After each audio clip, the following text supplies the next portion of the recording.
حضرت لقمان حکیم سے پوچھا گیا نیکی کس کا نام ہے؟ تو آپ نے فرمایا دو چیزیں اور بہت چھوٹی ہیں.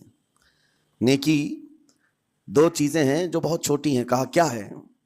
کہا کہ ملاقات میں لوگ اپنے بھائیوں سے مسکرانا اور نرم گفتگو کرنا. ساری نیکیوں کی جڑ ہے یہ، نرم گفتگو کرنا اور لوگوں سے خندہ پیشانی کے ساتھ مسکرا کر ملاقات کرنا. لیکن میرے عزیزو، یہ دو چیزیں بناوٹی تو بہت سارے لوگوں کے ساتھ آ سکتی ہیں، اخلاق تصنع جس کو کہتے ہیں تکلف کے ساتھ بہت سارے لوگوں کے ساتھ آ سکتی ہیں، لیکن حقیقت میں جس انسان کی طبیعت میں یہ دو چیزیں ہونی چاہیے وہ کب سمجھ میں آتی ہیں؟ اس وقت جو مولا علی کرم اللہ وجہہ الکریم نے فرمایا کسی انسان کو اس کی حقیقت دیکھنا ہو تو غصے کے عالم میں اسے دیکھو. وہ اپنے آپے سے باہر ہوتا ہے یا اپنے مزاج کے خلاف کس طرح بات کو سن کر کے تحمل رکھتا ہے. سب سے بڑا پہلوان وہ ہے جس نے اپنے غصے کو کنٹرول کیا اور اپنی زبان پر قابو پا لیا. ورنہ یہ وہ لمحہ ہے جب انسان پھٹ پڑتا ہے، جو دل کے اندر ہے سب کہہ جاتا ہے. آپ کو میں بتاؤں، نبی کریم صلی اللہ تعالیٰ علیہ وسلم کے عظیم اخلاق کریمہ، بخاری شریف کی حدیث ہے، حضور مسجد نبوی میں تشریف فرما ہے.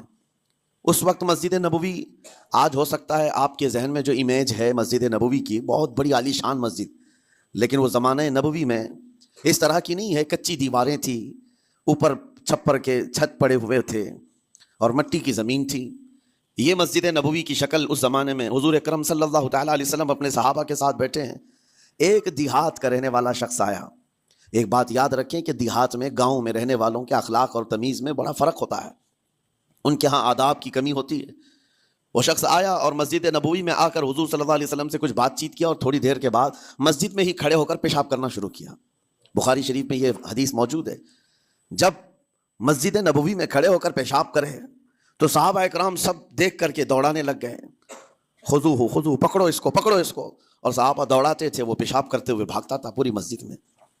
نبی پاک صلی اللہ تعالیٰ علیہ وسلم نے فرمایا دعوہ، چھوڑ دو اس کو، کر لینے دو، پیشاب کر رہا ہے مسجد میں، چھوڑ دو اس کو.